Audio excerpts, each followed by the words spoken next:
Muy bien. Entonces, este tema nos va a llevar como unos 15 minutos, ver sobre todo las causas de las HDAs y los scores, como la de Blatchford, para comenzar a sintetizar. Dentro de la hemorragia digestiva, la vamos a clasificar en dos grandes grupos, una hemorragia alta y una hemorragia baja. Y luego tenemos otras definiciones que es el sangrado gastrointestinal oculto y el sangrado gastrointestinal oscuro. Entonces, para clasificar, decir que es una HDA versus una HDB, ¿cuál es el límite? Ángulo de trace. Ángulo de Trace. Excelente, ¿no? Básicamente, este es un ligamento de Trace que básicamente lo clasifica el HDA en alta y baja. ¿Cuál es la más frecuente? La alta, con un 70 al 80%. Ahora, de esta HDA, ¿cuál es la causa más frecuente? Úlcera péptica, doctor. Exacto, la enfermedad ulcerosa péptica, la más frecuente. ¿Y cuál es la causa más frecuente de HDB? Perdón, hemozoides en el anciano y la divertículos sería en un adulto, masiva. Perfecto. En algunos textos, cuando incluye solo HDB, es la diverticulosis, los divertículos. Cuando toma a la parte anorrectal, es las hemorroides. Entonces, dependiendo cómo otra vez nos pregunten. Pero como HDB, diverticulosis, diverticulitis, los divertículos colónicos y las hemorroides. ¿Ok? El sangre oculto, sobre todo, es un paciente que tiene anemia, un paciente adulto, y no sabemos por qué tiene anemia. Entonces ahí entra el diagnóstico de hemorragia, sangrado gastrointestinal oculto, principalmente. Entonces, ¿cómo viene un paciente? ¿Cómo llega a la clínica, a tu clínica? Principalmente es traída por sus familiares, dice, mi papá o mi mamá o mi familiar está escupiendo sangre. Eso es una, ¿no? Hematemesis. U otra es que te dicen, no, doctor, doctora, mi abuelita hizo deposiciones negras, negruzcas. Y es como alquitrán, sí, ¿ok? Esas son las famosas melenas. Vienen con esos dos escenarios clínicos. Los pacientes que vienen con hematemesis probablemente sean los más graves. Me ha tocado ver a pacientes eh, me acuerdo que toda mi pijama se manchó con hematemesis y no se podía hacer el manejo de vía aérea y el paciente entra en paro, ¿no es cierto? Entonces, estos pacientes necesitan una atención inmediata porque el paro es fulminante, básicamente se desangran, se mueren de nuestra vista. Entonces, acá, por ejemplo, tenemos una endoscopía donde muestra datos de sangrado y aquí tenemos una melena, un paciente con deposiciones negruzcas. Entonces viene el paciente con hematemesis, con melenas, que en los libros de semiología está en forma de pozos de café, porros de café. Vienen con heces negruzcas, alquitranadas, y si ustedes han visto un paciente con HDA, es bien fétida, ¿no? Es hiperfétida estas deposiciones. Cuando un paciente viene con hematoquesia, esta puede ser un dato indirecto de una HDB, una hemorragia digestiva baja. Entonces, como estos tienen repercusiones hemodinámicas cardiovasculares, pueden tener síncope, taquicardia, hipotensión y otras. Y este es el resumen, ¿no? El resumen de entre HDA y HDB.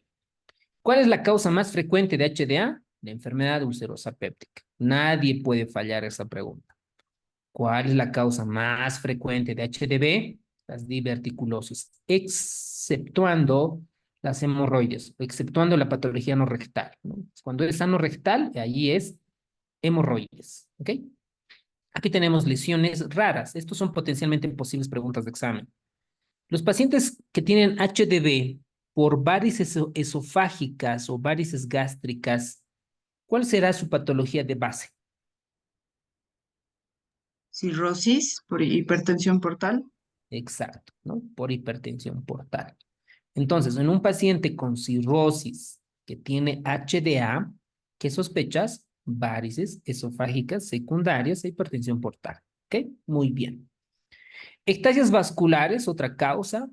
Otra causa es la lesión de Duela-Foy. Esta lesión es un microtraumatismo de la mucosa, submucosa, sobre todo en la parte del estómago proximal, más o menos esta parte. En la unión gastroesofágica, algunos libros los ven cuando se ven por endoscopía. Entonces, eso es la parte, ¿no? Cuando incluyen la parte vascular o la patología no rectal, ¿cuál es la causa más frecuente de HDV? Las hemorroides. Luego tenemos otras causas. Luego tenemos tumores, el cáncer de esófago, cáncer gástrico para HDA, para HDV, el cáncer colorectal, para HDA tenemos las hernias hiatales, síndrome de Mallory-Weiss o síndrome de Boerhaave, que lo vamos a identificar en qué contexto se realiza, las gastropatías hipertensivas portales y las coagulopatías. Y mientras en HDV tenemos el trauma abdominal inferior y las fisuras anales y otras. Entonces vamos a la enfermedad ulcerosa. La úlcera péptica está presente o causa el 50% de las hemorragias digestivas altas.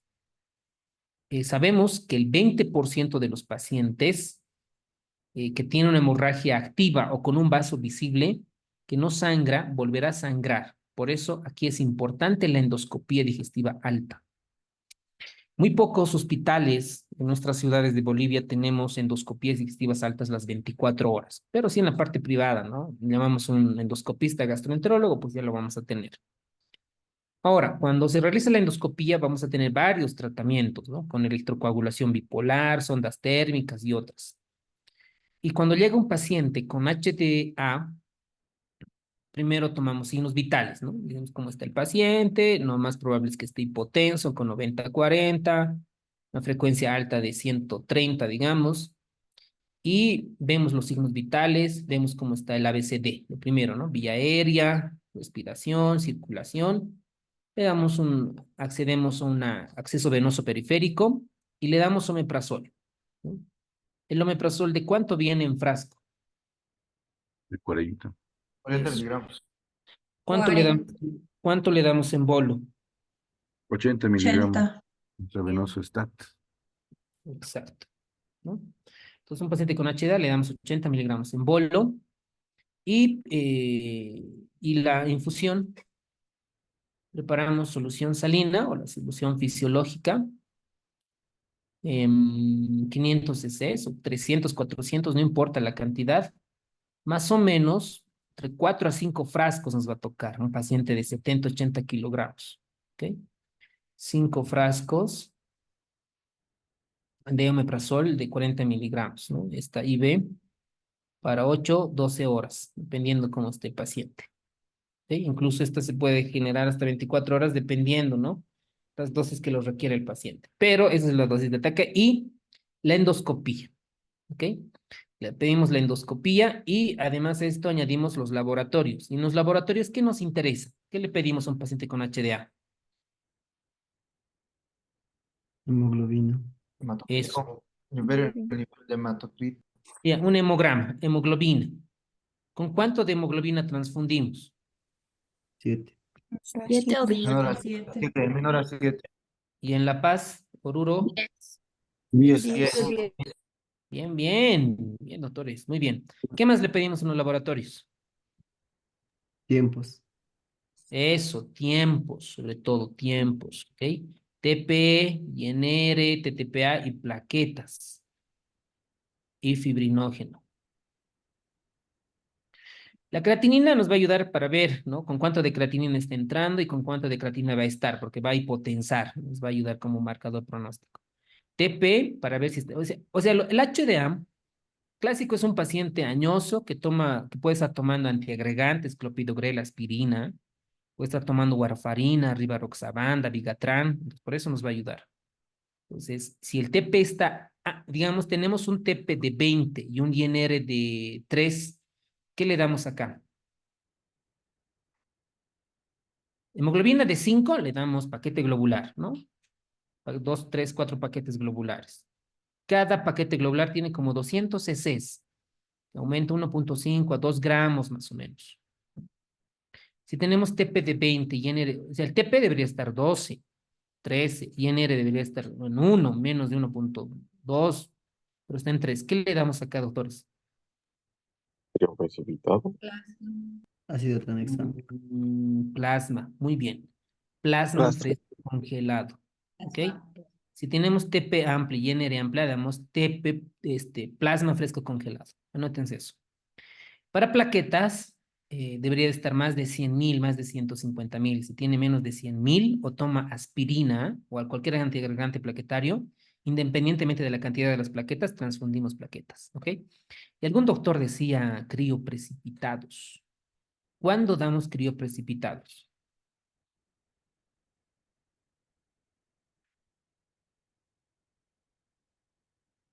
Vamos, doctores. ¿Cuándo está indicado los crioprecipitados? Tenemos paquete globular, sangre, primero tenemos sangre entera, fresca, paquete globular, plasma fresco congelado, plaquetas o aféresis de plaquetas. Tenemos complejo concentrado protrombínico, tenemos crioprecipitados, factores recombinantes. Y ahí el crioprecipitado, ¿cuándo se usa? Tienes un paciente con HDA.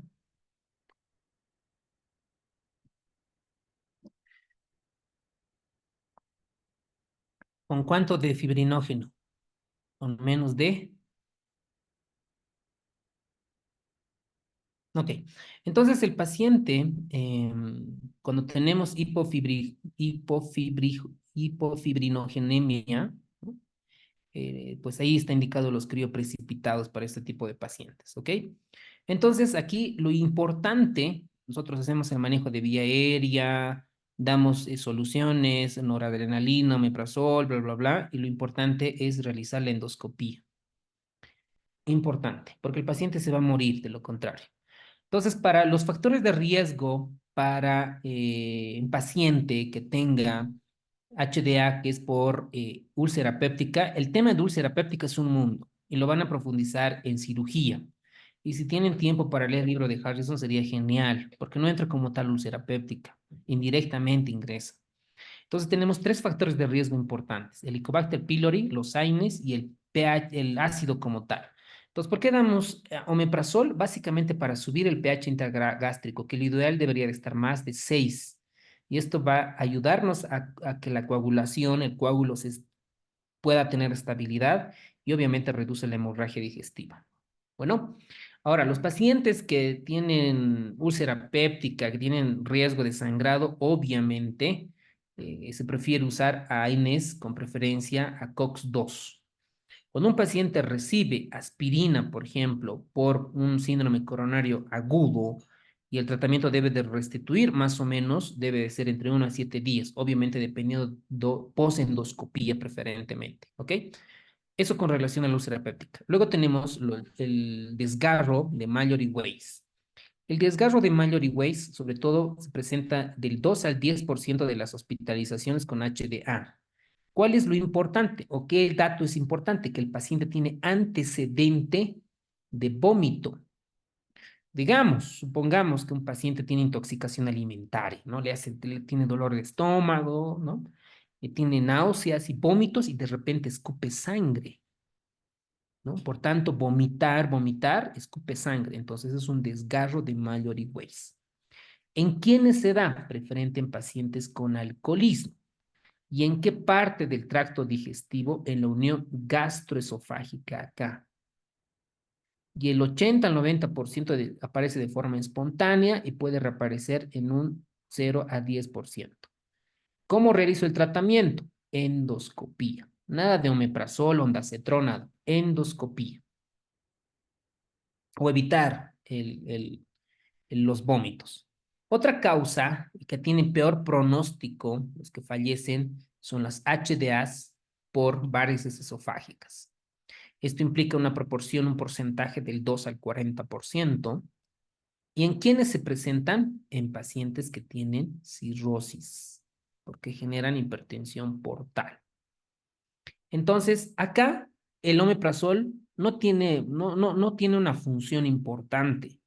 Por eso acá es imprescindible que la endoscopía se realice lo más antes posible. 12 horas está recomendada, dice el libro de Harrison. Antes de las 12 horas se debería en paciente con cirrosis entrar. ¿Qué van a hacer los endoscopistas? Van a ligar las varices. Entonces, por 2 a 5 días se administran fármacos vasoactivos, principalmente el octreotide. Bueno, el octreotide. Entonces, para varices esofágicas es el octreotide, somazostatina, el vapreotide y en algunos casos la terlipresina, sobre todo para pacientes que están con inestabilidad hemodinámica. Y a largo plazo se utiliza los beta bloqueantes. Un beta bloqueante no selectivo indicado para varices esofágicas, ¿cuál sería? Atenolol, Carvedilol. propranolol, carvedilol. Propanolol. Eso, muy bien, muy bien. Aquí el beta bloqueante indicado es el propranolol. Es el medicamento, el beta bloqueante a largo plazo, ¿no? Donde han logrado disminuir las tasas de HDA por varices esofágicas. Muy bien. Normalmente un paciente que ingresa por insuficiencia hepática crónica, nosotros los estadificamos. Y esta estadificación se realiza con Child-Pugh. Y el Child-Pugh, normalmente con C, con una puntuación de 10 a 13, estas pueden presentar datos de HDA persistentes o repetitivas. Por lo tanto, estos pacientes son candidatos a una derivación intrahepática portosistémica transyegular. Es decir, esta vena porta que ustedes aquí estoy pintando, se los pasa, ¿no? Hay una derivación portosistémica, ya no pasa por el hígado como tal. Obviamente estos pacientes tienen alto riesgo de encefalopatías hepáticas y demás. Obviamente en nuestro medio, la verdad es que nunca he visto realizar a nuestro medio, ¿no? En Bolivia como tal estas derivaciones. Sabemos que los pacientes con cirrosis, obviamente en nuestro medio se mueren, ¿no? Tienen mal pronóstico. Otra de las causas de HDA son las gastropatías hemorrágicas erosivas. Por ejemplo, ha habido casos clínicos, sobre todo cuando la semana de carnavales o la semana de, no sé, de fiestas, ¿no? De gran poder, entradas universitarias o bautizos, los pacientes beben mucho alcohol y el alcohol desgarra la mucosa gástrica. Entonces, los pacientes dicen, doctor, he escupido sangre, he escupido sangre. Esto es una gastritis microhemorrágicas o erosivas. Entonces, más o menos abarca del 10 al 15%. Y estos, ¿en quiénes se dan? En pacientes que consumen bebidas alcohólicas, AINES, ibuprofeno, ¿cómo es? Diclofenaco y todo lo demás, y el estrés, ¿no? El estrés genera las gastritis hemorrágicas. Y también sabemos que las lesiones por estrés pueden observar en pacientes muy graves, con traumatismos profundos, cirugías mayores, y en pacientes con quemadura más del 3%. ¿A esto qué se denomina? ¿Úlceras de Cushing o úlceras de Curling? De curling. Eso, muy bien. Muy bien, doctoras. Las úlceras de Curly, ¿no? Es un paciente. Yo no sé qué tanto se ve en la práctica diaria, y esto es muy debatible. A todos los pacientes que se internan en medicina interna, en emergencias, en terapia intensiva, casi todos reciben ranitidina o omeprazol. ¿Ok? Las guías actuales refieren que todos los pacientes que toleren la vía enteral pueden comer, no necesita ningún gastroprotector. Incluso el omeprazol se asocia a lesión renal, a las neumonías intrahospitalarias y al riesgo por infección de Clostridioides difficile. Entonces, no. Solamente tienen algunas indicaciones claras de usar, ¿ok? Por ejemplo, use lo que ustedes comentaban, las úlceras de Curly. Es una indicación con bajo nivel de evidencia para usar estos gastroprotectores, ¿ok? Otras causas de HDA, neoplasias, las telangiectasias hemorrágicas hereditarias de tipo lesión Osler-Weber-Rendum, las ectasias vasculares del anto gástrico llamadas estómagos en sandía, las lesiones del Duelafoy. ¿Qué es esta lesión? No es nada más que un vaso anómalo de la mucosa gástrica. Luego tenemos otras, ¿no? Patologías. Muy bien, eso es con relación al HDA. Ahora vamos al sangrado del intestino delgado, o alguien podría denominar HDI, ¿no? Sangrado digestivo intermedio. Entonces hay pacientes que tienen anemia anemia, hemoglobinas de 4, 5, 6, y no se sabe la causa y el perfil cinético sale una hemorragia, una anemia ferropénica. Entonces, cuando se hace la endoscopía digestiva, pueden identificar, ¿no? Y el 75% de estos casos son del yeyuno y otras del ilio. Y las causas más comunes de hemorragia del intestino delgado, esto es posible pregunta de examen, son las ectasias vasculares. Posible pregunta. Luego están las neoplasias, están los divertículos de Meckel, ¿no? Y otras. En menos de 40 años están relacionadas con la enfermedad de Crohn, síndromes de poliposis, neoplasias y otras causas menos comunes como por ejemplo las fístulas aortoentéricas y otras. Ahora vamos a HDB. ¿Cuál es la causa más frecuente de HDB? Cuando incluyen causas vasculares o patologías anorrectales, las hemorroides. Hemorroides. Eso, muy bien, doctora. Las hemorroides. Cuando se excluyen cuadros locales del ano que requieren rara vez una hospitalización, las causas más frecuentes son los divertículos. Listo, con eso es suficiente para el examen. Entonces, cuando en el examen solamente me preguntan cuál es la causa más frecuente de HDB, está mal planteada o aquí podrían responder divertículos. ¿Ok? Divertículos. Ahora, cuando me dicen HDB, incluyendo causas vasculares anorrectales, ahí es las hemorroides. Entonces, por favor, leer bien, interpretar bien la pregunta en los exámenes de la reseña o en nuestros simulacros. Hemorragia por diverticulosis es un comienzo repentino, no duele, el paciente está asintomático, puede generar a veces una hemorragia, un HDB muy masiva, sobre todo cuando proviene del hemicolon derecho. Entonces, no surge de manera característica una hemorragia oculta porque suele ser grave y estos divertículos hemorrágicos ceden espontáneamente en un 80-90% y algunos de los pacientes pueden reaparecer dicha patología en un 15 al 40%. ¿Y cuál es el tratamiento? Pues con colonoscopía, ¿no? Con colonoscopía y en algunos casos si no responde con tratamiento quirúrgico es recomendable por los cirujanos coloproctólogos. Luego dentro de estas tenemos un síndrome que es el síndrome de Heyde. El síndrome de Heyde vamos a tener ectasias vasculares o angiodisplasias gastrointestinales que predisponen a hemorragias digestivas. El paciente tiene una estenosis aórtica por varias comorbilidades y van a generar el síndrome de Heyde. Entonces ahí como dato para ese tipo de pacientes. Entonces, ¿cómo viene un paciente, no? Viene un paciente con hemorragia digestiva, le tomamos los signos vitales. Una vez que tomamos los signos vitales, le pedimos, ¿no? Todo lo que ustedes comentaron, un hemograma, glucemia, creatinina, NUS, electrolitos, los tiempos de coagulación TP y NR, sobre todo las plaquetas, para corregir si están normal, y transfundo hemoglobina con menos de 7 para el examen, para zonas de la altitud con menos de 10. Entonces ahí tenemos con relación a esta. ¿Cómo voy a diferenciar entre un HDA y un HDB? Puede ser con clínica, pero principalmente con una endoscopía digestiva alta. Cuando un paciente tiene melena, significa que la sangre ha permanecido en el aparato digestivo por lo menos 14 horas. Se ha tenido un buen descanso porque tiene que el ácido clorhídrico comenzar a digerir dichos glóbulos rojos y demás. La hematoquesia, por lo común, se origina en un sitio más bajo, ¿no? La hematoquesia es un signo indirecto de una HDB.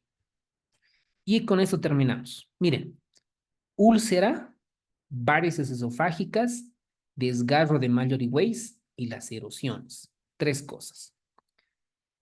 Aquí vamos a tener por endoscopía 4. Una hemorragia activa, coágulo adherente, mancha plana y base limpia.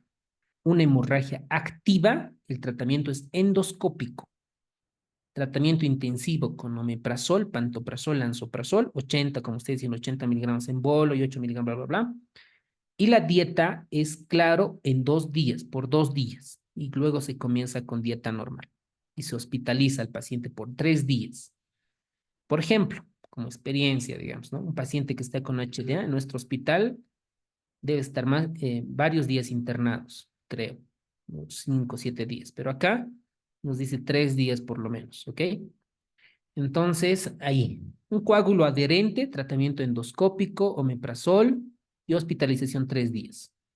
Mancha plana pigmentada, no necesita tratamiento endoscópico, tratamiento con omeprazol, ¿cuánto? 80 miligramos día y continuo 8 miligramos horas por 3 días o bolos intravenosos.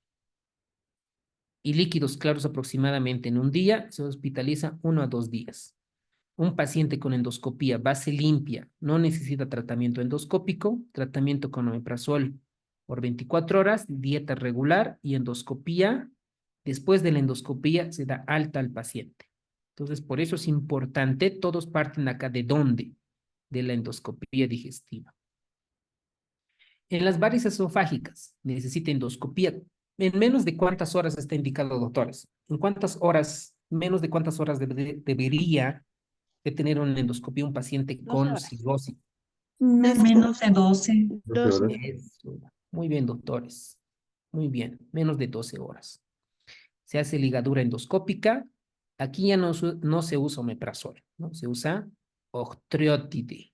Octreotide. No creo que en el examen les pregunten las dosis.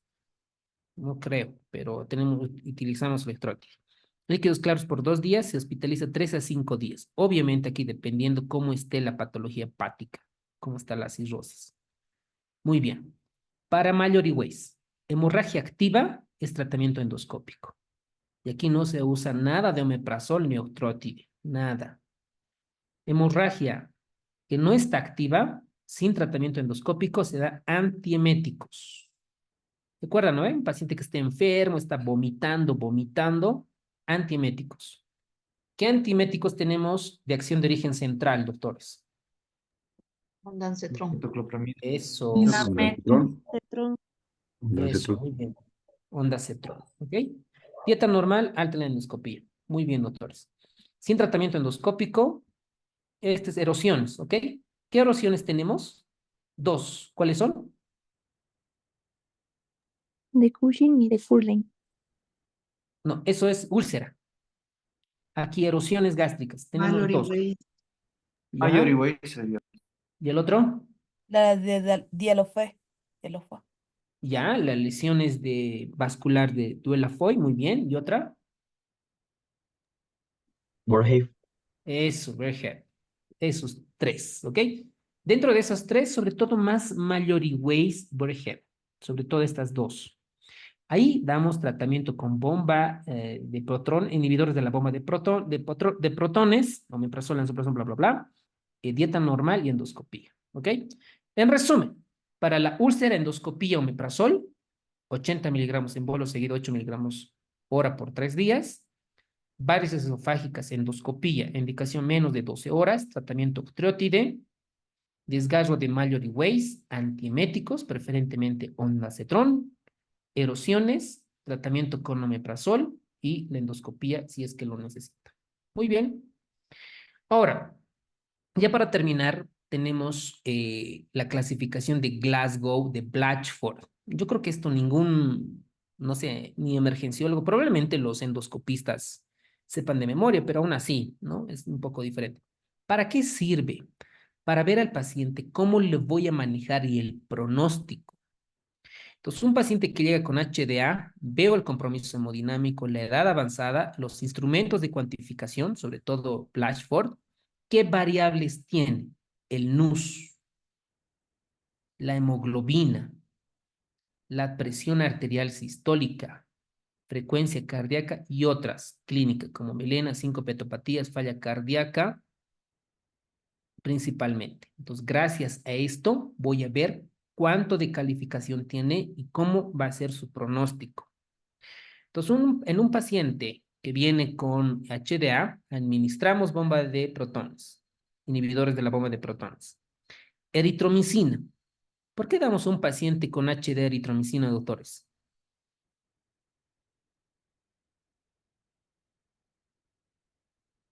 Porque necesitamos que la sangre que está dentro del intestino se pueda eliminar lo más antes posible. Y aquí tenemos un receptor que es la motilina. ¿Y quién estimula la motilina? La eritromicina. Cuidado que estén pensando que como antibiótico. No, no, no, no, doctores. Aquí la eritromicina damos como un procinético. Procinético. Y ustedes dirán, ¿pero por qué no le podemos dar metoclopramida? La metoclopramida es muy arritmogénica por sus receptores.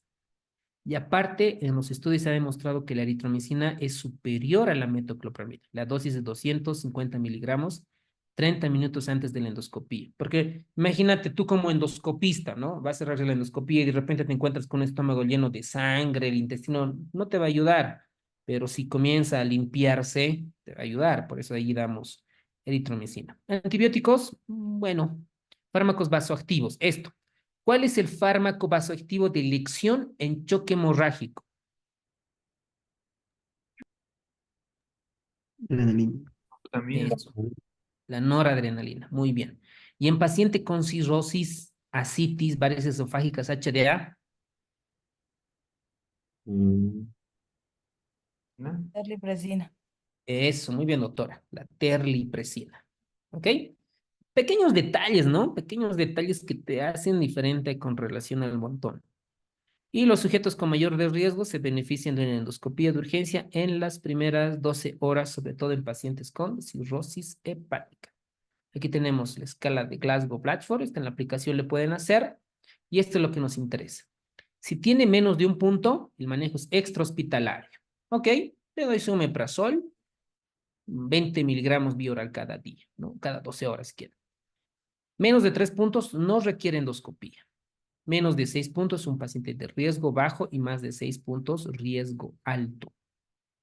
Entonces, con estos datos yo me voy a guiar si lo voy a manejar, paciente lo voy a hospitalizar, le voy a pedir endoscopía, etcétera. Porque, digamos, yo soy el médico tratante como emergenciólogo, vengo a HDA y le llamo al endoscopista, ¿no? Doctor, tengo un paciente de 40 años con HDA, estaba tomando warfarina, su último Jenner está en 3, ya le estamos pasando plasma fresco congelado, las plaquetas estaban en 30,000, ya le estamos pasando 30 unidades de plaquetas, listo, está para entrar en endoscopía, perfecto.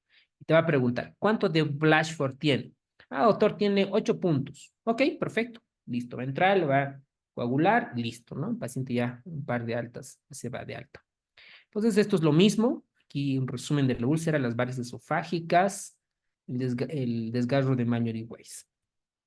Muy bien. La mayoría de los pacientes con con hemorragia digestiva debe practicarse la endoscopía en las primeras 24 horas. ¿Ok? La mayoría. Pero los pacientes que tienen cirrosis, primeras 12 horas. Aquí tenemos la endoscopía, ¿no? Esta, yo creo que gastroenterología es una de las especialidades igual súper bonitas, pero lo que le hace diferente es los procedimientos, ¿no? La endoscopía, colonoscopía, la RCP, etcétera, ¿no? Es un mundo alucinante, sobre todo para la práctica. Y actualmente, pues, hay muchas opciones en toda Bolivia para realizar, ¿no? Está en La Paz, Cocho igual tiene, Santa Cruz igual tiene. Ahí tenemos varias técnicas de coagulaciones, ¿no? Tanto térmicas, las electrocoagulaciones, coagulación con plasma de argón, colocación de clips, ligaduras de banda para varices esofágicas, soluciones con epinefrina, inyectar alrededor, soluciones tópicos, polipectomías en casos de pólipos en HDB, ¿no? Súper especialidad bien bonita, la verdad. Luego tenemos para los radiólogos, ¿no? Pacientes con HDA grave que no pueden pasar una sala de endoscopía. Tenemos identificación fuente de la arteria cuando, por ejemplo, tenemos ectasias, cuando no podemos detectar dónde es el sangrado de la hemorragia digestiva. Y las técnicas, ahí tenemos la angioembolización. Esto en nuestro medio no se hace tanto. Hay muy pocos radiólogos intervencionistas que realizan procedimientos de intervención de angioembolización, ¿no? Sobre todo para vasculitis, por ejemplo, hemos necesitado la anterior semana, y los radiólogos que necesitamos, pues también hiperocupados, ¿ok?